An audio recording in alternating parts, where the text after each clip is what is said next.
A husband and wife are riding on a scooter and they crash right into the car. The husband quickly asks worriedly, "Honey, are you okay?" The wife says painfully, "My stomach hurts. Honey, look, isn't this our office car? Check the license plate. This is our client's car." The husband says in shock, "Wait, you're right. What is going on here? I have no idea how this happened." Just then, the female driver yells angrily, "I'll show you two right now. Are you both blind? Can't you even see a car this big?" The man says calmly, "Okay, maybe it was our fault. But this is a parking lot. Why were you driving so fast? Can't you see that my wife is pregnant?" The female driver snaps angrily. "So now people like you are going to teach me how to drive? And besides, why should I care whether she's pregnant or not? If my foot had slammed harder on the accelerator and things had gotten worse, you two wouldn't even have been able to make it to the hospital. You've seriously ruined my mood today. Here's what you're going to do. Pay me $500,000 for emotional distress and another $500,000 for the business losses. Then this car needs repairs too. You people are going to pay another $1 million for the repair costs. Altogether, that's $3 million. Hand it over." The husband and wife stare at her in disbelief and say nervously, "$3 million?" The man says angrily, "Ma'am, you open your mouth and immediately ask for $3 million?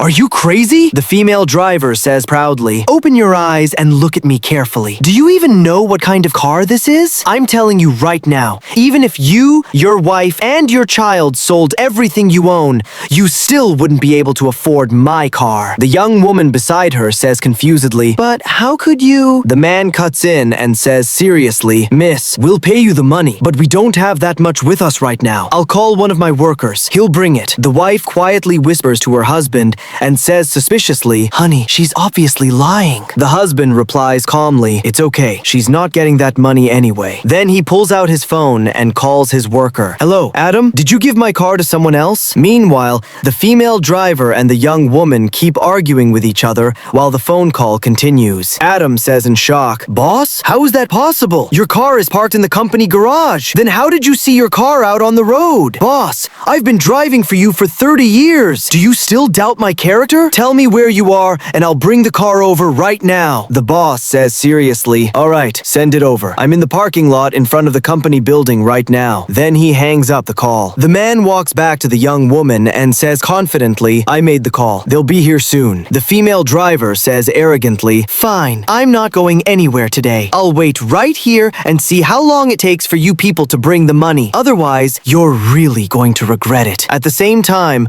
the worker calls his girlfriend and says urgently, "Baby, where did you take the boss's car? My boss needs it right now." Adam's girlfriend replies casually, "Oh, babe, some guy just crashed his electric bike into the car." Adam panics and says anxiously, "What? He crashed into it? Is the damage bad? Where are you?" She replies calmly, "I'm at the park near your company right now." Adam says hurriedly, "All right, I'm coming right away." The female driver turns back to the couple and says threateningly, "Listen carefully. My boyfriend is about to get here. Honestly, this whole thing could have ended with just $3 million. But once my boyfriend gets here, this won't be settled for less than $10 million. The man says angrily, "$10 million? Do you even realize what you're doing?" The female driver says mockingly, "You're just an old man. That has nothing to do with me. If you don't pay me today, I'll make sure you regret it." Just then, the boyfriend arrives and asks loudly, "Who crashed the car?" The girlfriend points and says coldly, "Those people right there." The boss looks at Adam and says sarcastically, "Adam, you really are something else." Adam says nervously, "Boss, why are you here?" Then he turns to his girlfriend and says awkwardly, "This is my boss. The car belongs to him." The girlfriend freezes in shock and says shakily, "What? Why didn't you tell me?" Adam replies helplessly, "You never asked." The boss yells furiously, "That's enough, Adam. I trusted you so much. I gave you the car and you handed it over to your girlfriend. She crashed it, and on top of that, she tried to squeeze money out of me. Do you even realize how disappointed I am in you right now? I never thought you would betray my trust like this." Then the boss turns to the young woman and says firmly, "Ma'am, I was riding an electric bike today because it's environmentally friendly, but I never imagined that because of that, you'd look down on me. Adam, I can't control your girlfriend, but I can still deal with you. Starting tomorrow, you don't need to come to work anymore. You're fired. Money and expensive cars don't make someone better than others. You should learn to respect people before judging them." Then the boss says seriously, "Friends, I gave my car to my driver. He handed it over to his girlfriend. Then she crashed my car and tried to demand demand money from me instead. I fired both of those ungrateful people. Do you think I did the right thing? Trust is more valuable than money in my eyes. If you were in my position, what would you have done?